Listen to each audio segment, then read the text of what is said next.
What's up, tribe? How you guys doing? Go ahead and hit that subscribe button, and I hope you like this video. This is Reasonable Doubt, Season 2, Episode 2. So, we left off at the last episode with Jax calling her friend Corey. Well, more of an associate, Corey, and getting him to come on board to represent her friend in the trial. He agrees to do it. We pick up with the next day, you know, Jackson got a haircut, honey. She got herself a new little slick back hairdo, okay? And her and her husband are still sleeping together, but not sleeping together, if you know what I'm saying. And he lets her know, listen, the kids already know that I'm here every night. And she was like, wait a minute, what? How do they know? He was like, look, they said they not dumb, you know, that the millennials be tripping. And she was like, no, the boomers be tripping. She was like, first of all, I ain't no boomer. I'm a millennial, and, you know, F them kids. He was like, that's right, F them kids. I thought that was funny. But anyway, so it's the cat's out the bag. The kids know that he's actually sleeping in the house. So at this point, y'all just need to make a decision, because now y'all just confusing the kids. But we'll get to that. We'll get to that. So we get to the office, and Jax is getting everything ready for Corey to come and convince the partners that it's a good idea for him to represent her friend instead of her. Which to me should be obvious that it's a conflict of interest, and it's not a good idea for her to represent one of her best friends in a trial about her unaliving her husband. I didn't think that would be a hard thing to figure out. But okay. Corey, aka Morris Chestnut, shows up looking his fine, you know, ease. And of course, all the you know, all the heads are turning when Morris walks in the room. He comes in looking good, you know. And her assistant, who wasn't really feeling the idea of her not representing her friend, all of a sudden is on board, okay? We go into the boardroom with the partners, and we see that he is a smooth, you know, he is a smooth talker.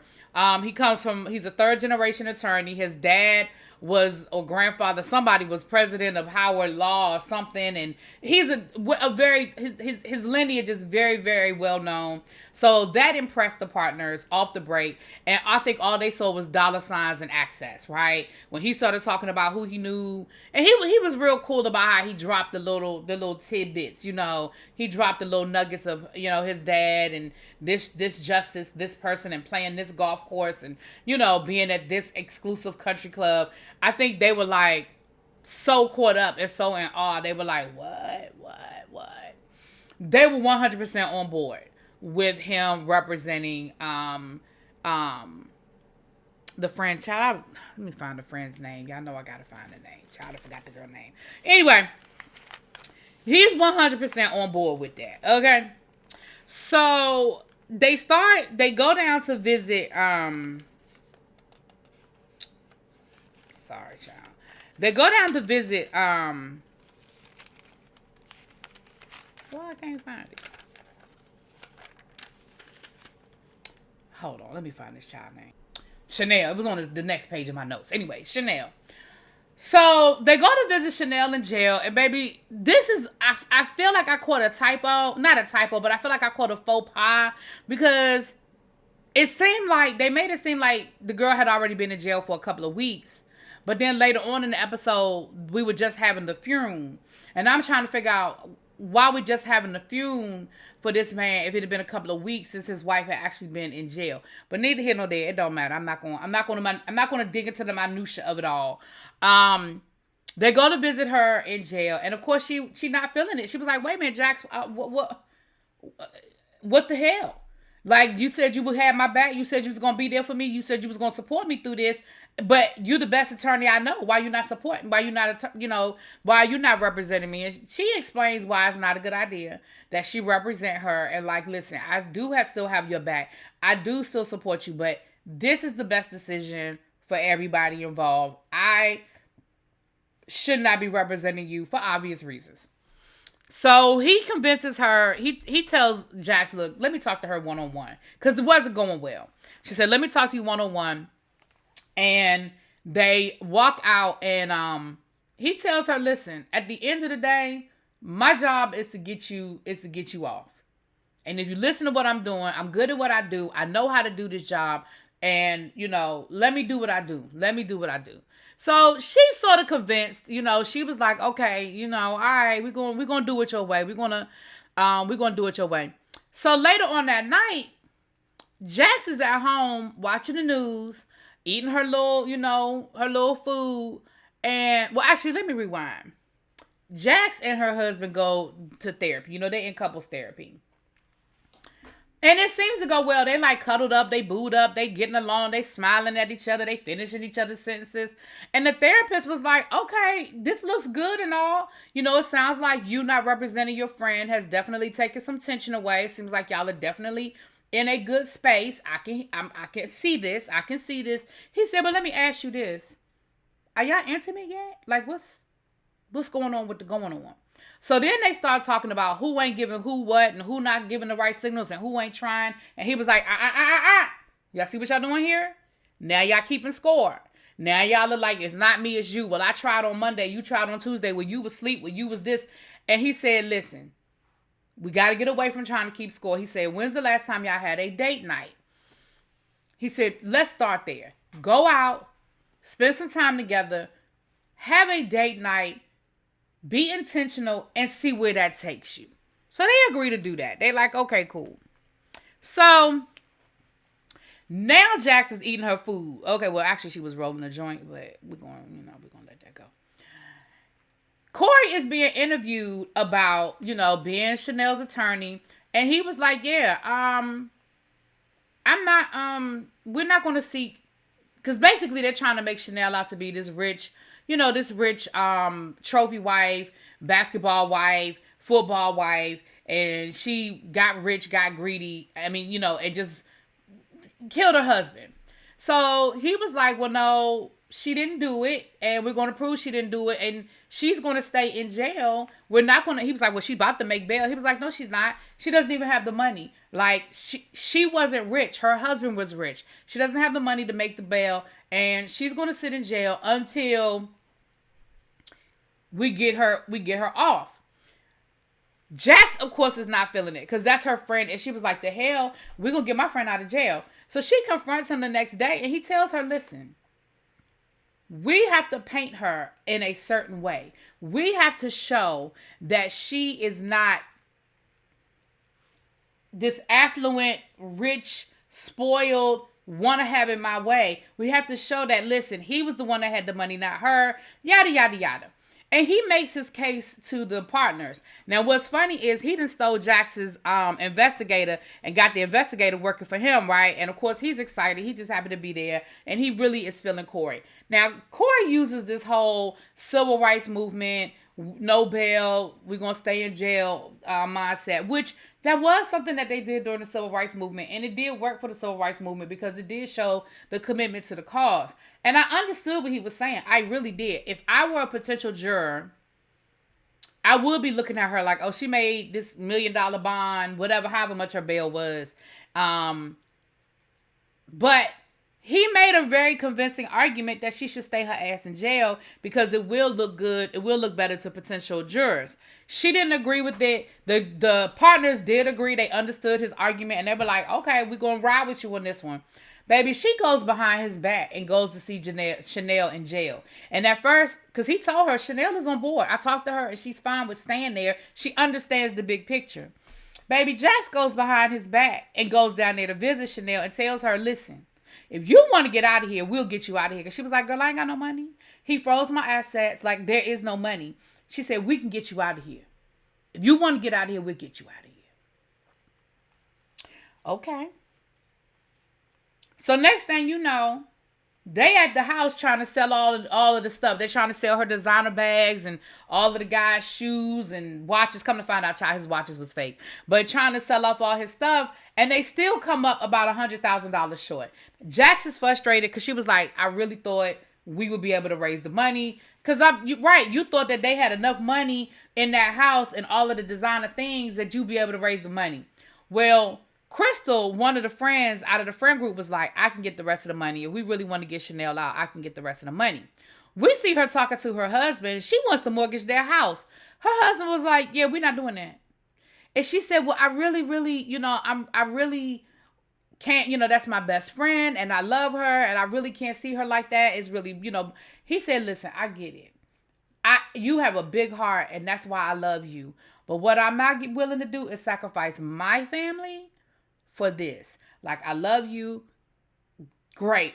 And if y'all can find another way to do it, I support you trying to get her out of jail, but not putting my house up for bond. Now, I'm going to go on and tell y'all, I think she did it anyway. Because next thing you know, they had the money for Chanel to get out of jail. $100,000. Now, I understand that things move differently when you rich than when you not so rich. But even if you using your car, well, no, that's not true. Neither here nor there. I'm about to go down somewhere that ain't true. I think she still put the house up. Now, I don't know how she did it without her husband's permission. And the way, when we get to the end of this episode, you'll understand why I think that she really still put her house up. But neither here nor there. We saw the husband say no, but next thing you know, Chanel got out on bail. Bond, whatever.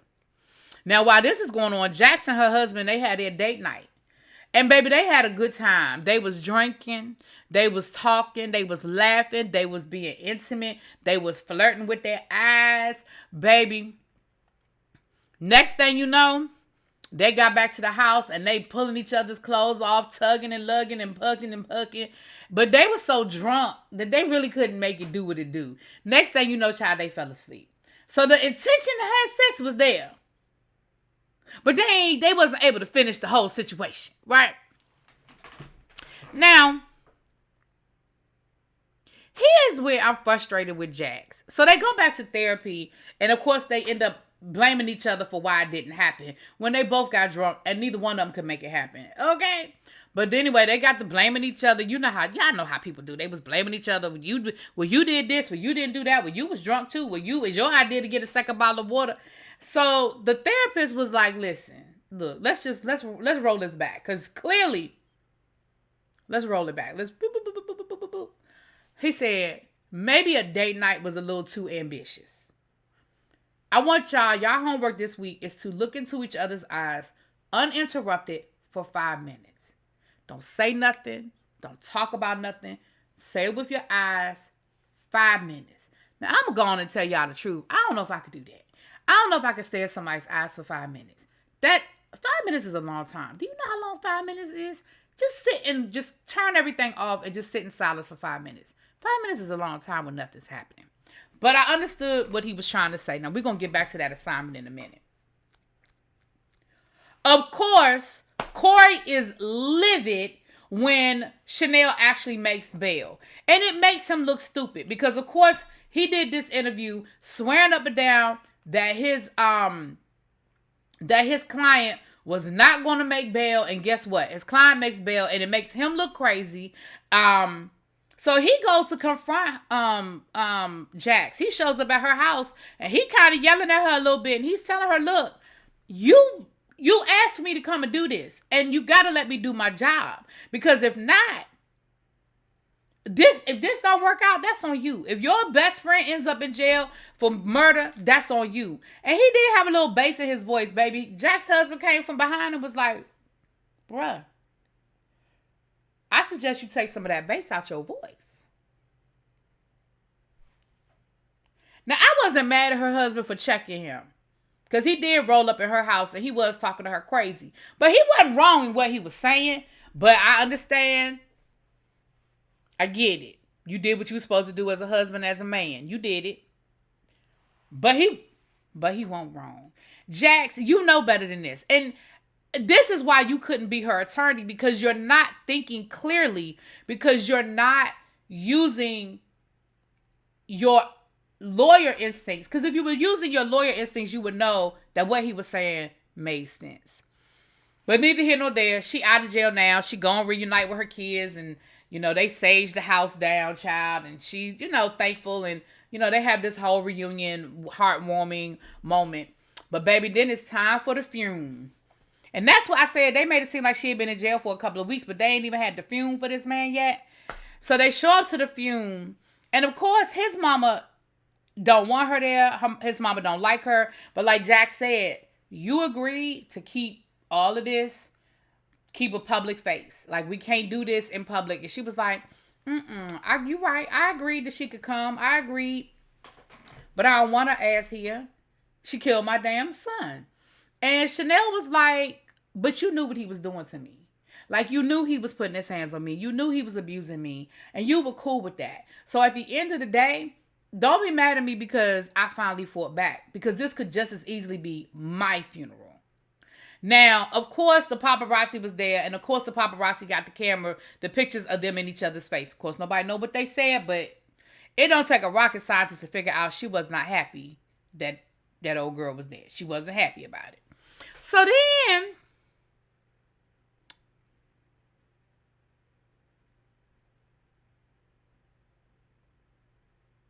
I'm sorry, I got caught up. Um, so, um, so anyway, that was what happened down to the funeral, okay? Well, while all this is going on, come to find out, there is some funny things going on with the money. And there is $30 million missing from, what's his name? Jamarion's foundation. And y'all know that the investigators are on it. The investigators are trying to figure it out because Corey is like, there's a reason why they're charging this woman with murder one, with capital murder. Like, they must have access to something. They must know something that we don't know. And we've got to figure out what they know, so we'll figure out how to counter it. Well, come to find out, it is $30 million missing. And it looks like Chanel stole the money, put it into offshore accounts, made it or tried to make it untraceable. Of course, they traced it. And that ain't looking good. Because it's looking like that woman done stole $30 million. And it looks like she did it a couple of weeks before she killed that man. So it's really starting to look premeditated. So Corey says, well, let me go down and visit the DA because I need to have a conversation with Madam DA. So he goes down there, and of course she is unimpressed with him. She is unimpressed with, him, his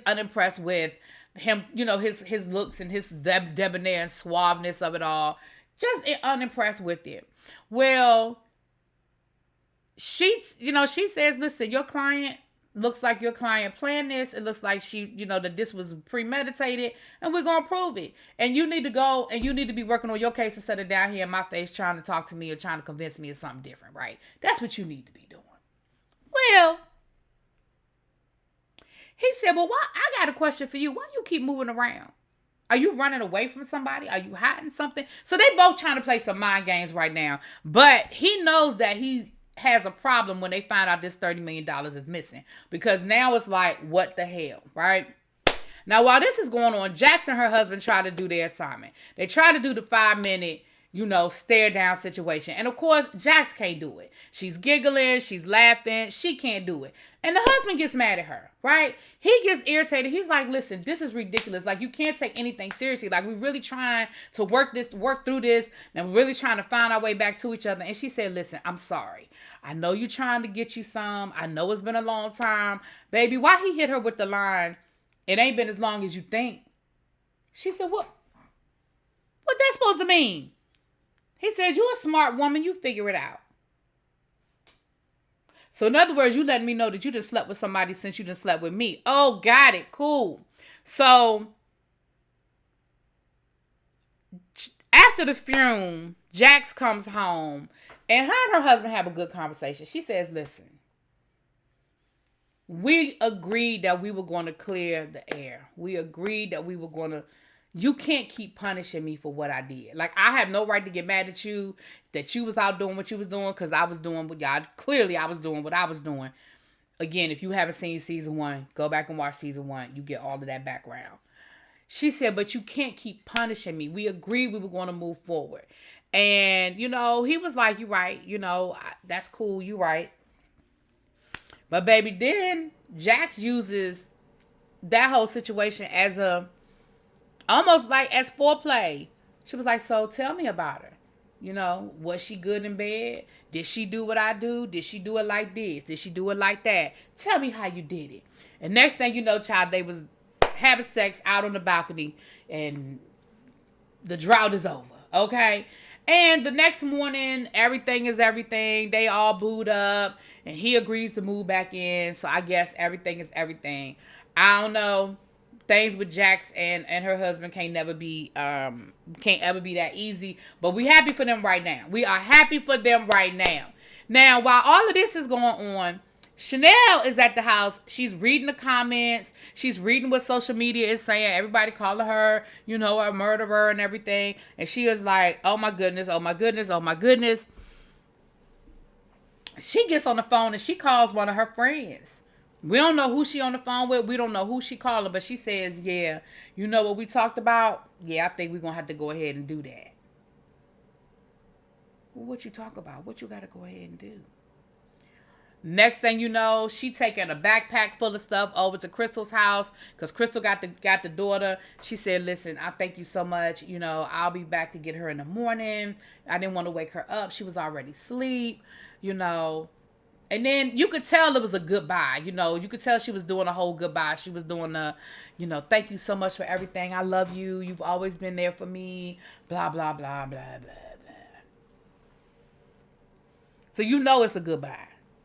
The next morning, baby Chanel ain't nowhere to be found. And not only is she nowhere to be found, baby, she done disconnected her phone. She didn't just cut her phone off. She didn't just take the, baby, she disconnected the phone. So Corey can't find her. Crystal can't find her. Jax can't find her. They go over to the house, baby. The house is empty. And baby, you know Corey is full of I told you so's. Like, I told you leave her ass in jail. This was your idea to let her out. Told you to leave her ass where I found her, okay? But on top of that, that is why I think that Crystal did put her house up. Because that's going to add another layer to this story. Because now, Crystal, you done put your damn marriage, family, house in jeopardy. Because you done put your house up. And they got to get Chanel ass back home before that bondsbellsman calls it in. That's where episode 2 ends. Y'all let me know what y'all think. I'll talk to y'all later. Peace.